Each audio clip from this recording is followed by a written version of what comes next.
नमस्कार. मराठी कथा संमेलन सादर करीत आहे हृदयस्पर्शी कौटुंबिक कथा घर. हे काय हो पप्पा, तुम्ही सगळं घर घाण करून टाकले. आत्ताच तर राधाने फरशी पुसली होती आणि तुम्ही त्यावर चपलांचे ठसे उमटवले. थोडं तरी समजायला पाहिजे होतं तुम्हाला.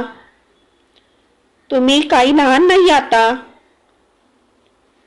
सुनबाई रियाच्या तोंडून हे ऐकून अनिलजींना धक्का बसला.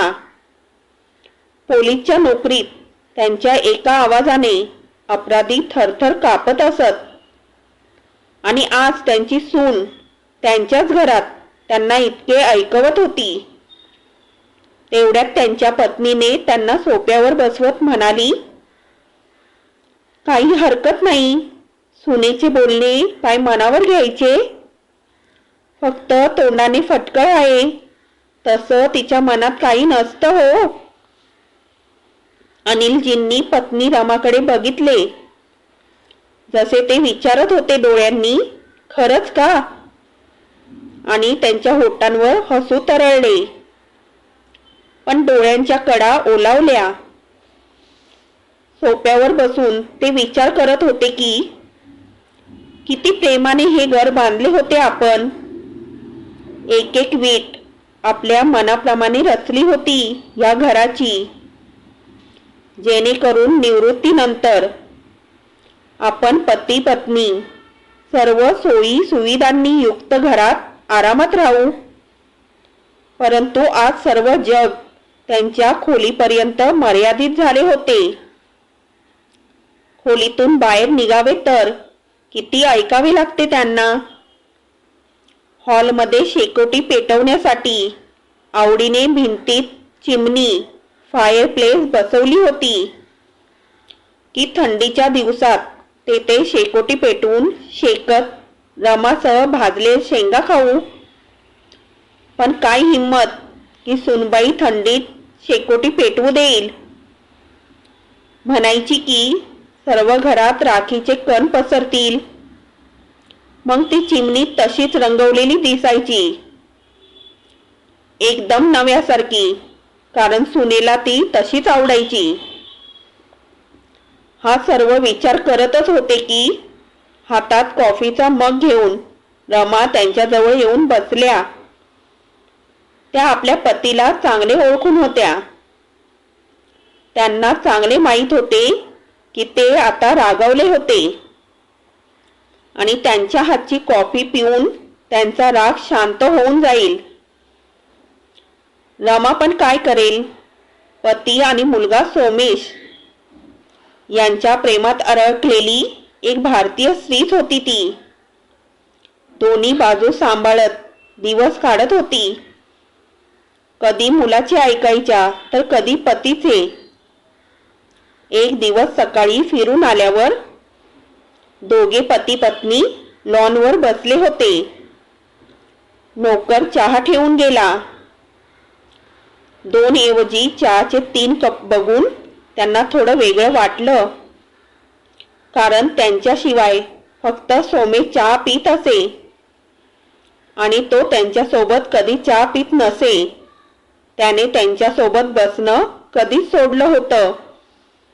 मग आज 3 कप कसे?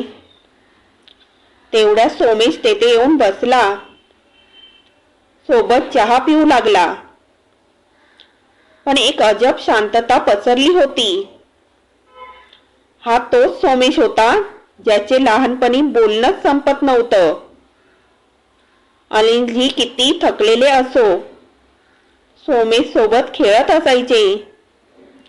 तो बोलून बोलून थकून झोपून नाही जाईल तोपर्यंत त्यांच्या गप्पा संपत नसत. आज अजब औपचारिकता बाप मुलामध्ये बनून राहिली होती. तेव्हा रमा शांत भंक करत म्हणाल्या, सोमेश, पुढच्या महिन्यातच रियाच्या भावाच्या मुलीचे लग्न आहे ना? हो आई, त्याच्याविषयीच बोलायला आलो आहे. मुलाकडचे या शहरातील आहेत व त्यांना लग्न या शहरात करायचं आहे. म्हणून रियाच्या परिवाराला लग्नासाठी हे घर हवं आहे. आपले घर लग्नघर म्हणून पाहिजे आहे. म्हणून मला वाटतं जोपर्यंत घरात गर्दी राहील तोपर्यंत तुम्ही दोघं दीदीकडे जाऊन राहावं. तुम्हाला दोघांनाही गर्दीमुळे त्रास होणार नाही आणि दीदी पण या शहरात आहे म्हणून तुम्हाला काही त्रासही होणार नाही. तुमची दोघांची खोली त्यांना कामाला येईल.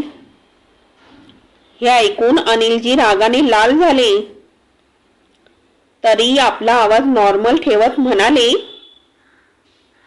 त्यापेक्षा तिच्या घरच्यांना भाड्याने दुसरे घर घेऊन दे 10-15 दिवसांसाठी. आम्ही कशाला दुसऱ्या ठिकाणी जाऊ. तसा अनिरुद्ध म्हणाला, पप्पा तुम्ही पण ना गजब करता. रियाच्या घरचे लोक आहेत. आपलं इतकं मोठं घर असून त्यांच्यासाठी दुसरे घर बघायचे. रियाने तर त्यांना सांगूनही दिले आहे. आता तुम्ही तुमचे पाहून घ्या, ते येतेच येतील. असे बोलून सोमेश उठून आत निघून गेला. आतून सून रियाच्या बोलण्याचा आवाज येऊ लागला. बहुतेक तिने सर्व ऐकले होते आणि तिला अनिरुद्धींचं बोलणं आवडलं नव्हतं. आज रमा डोळ्यातून अश्रू ढाळत होत्या. अनिलजींनी आपला खांदा पुढे केला, जसे ते म्हणत होते की घाबरू नकोस, अजून मी आहे, सर्व ठीक करून देईन. दुसऱ्या दिवशी सायंकाळी अनिलजी फिरून आले तेव्हा रमाने सांगितले की सोमेश रिया आणि मुलांसह सुट्टी आहे म्हणून सासरी गेला आहे. अनिलजी हसले व म्हणाले, बघ वेडी, हीच मुलं आहेत ज्यांच्यासाठी तू माझ्याशी भांडत होतीस, ज्यांच्यासाठी कित्येक रात्री आपण जागून काढल्या होत्या. आज ते आपल्याच घरातून जायला सांगत आहेत. काही हरकत नाही, मी पण त्याचा बाप आहे म्हणून आत निघून गेले. 1 आठवड्यानंतर सोमेश कुटुंबासह परत आला तर दरवाजाला कुलूप लावलेले होते. चौकीदार त्याला बघून जवळ आला व एक चावी व चिठ्ठी सोमेशच्या हातात दिली. चिठ्ठी उघडून सोमेश वाचू लागला आणि त्याच्या पायाखालची जमीनच सरकली. ती चिठ्ठी अनिलजींनी सोमेशच्या नावे लिहिली होती. सोमेश, मी आणि तुझी आई रामेश्वरमला जात आहे. 1 महिन्यांनी परत येऊ. ही तुझ्या हातातली चावी ह्या घराची नाही, ती दुसऱ्या फ्लॅटची आहे ज्यात तुम्हा सर्वांचे सामान ठेवले आहे. तो फ्लॅट मी खूप वर्षी पूर्वी विकत घेतला होता. तुला सांगितले नव्हते. अगदी मॉडर्न भागात आहे. तुमच्यासाठी चांगला आहे. आवडला नाही तर आपल्या सोयीने दुसरा घ्यावा. हे घर माझं आणि तुझ्या आईचं आहे आणि आमचंच राहील. यातून आम्हाला कुणीच काढू शकणार नाही.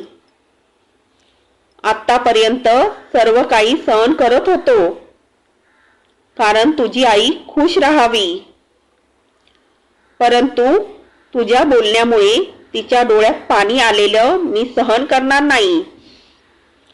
हे आमचे स्वप्नातील घर आहे ज्यात आम्हाला मुलं आणि नातवंडांसह राहायची इच्छा होती, पण देवाला हे मंजूर नव्हते आणि तुम्हाला आमचा सहवास आवडत नव्हता. ते घर मी आणि आईकडून आशीर्वाद म्हणून दिला आहे. इच्छा असेल तर ठेवा, नाहीतर परत करा. आई वडील या नात्याने आम्ही आपला आत्मसन्मान सोडू नाही शकत. आमच्या नंतर हे घर ट्रस्टला दिलं जाईल, जे येथे वृद्धाश्रम बनवेल. ह्या घरावर तुमचा किंवा तुझ्या बहिणीचा काही अधिकार राहणार नाही. मी हे सर्व तुझ्या बहिणीलाही सांगितले आहे आणि ती माझ्या ह्या निर्णयावर खुश आहे. आशा आहे तूही असशील. तुम्ही सर्व आनंदी राहा. तुझा पप्पा. चिठ्ठी वाचून सोमेशच्या पायाखालची जमीनच सरकली. त्याचा त्याच्या डोळ्यावर विश्वासच बसेना. सोमेशला धक्का बसला. डोळ्यात अश्रू होते, परंतु हे माहीत नाही की ते पश्चातापाचे होते की इतकं मोठं घर सोडावे लागेल म्हणून, की वडिलांची संपत्ती मुलाचीच असते. हा विश्वास तुटल्यामुळे होते ते माहीत नाही.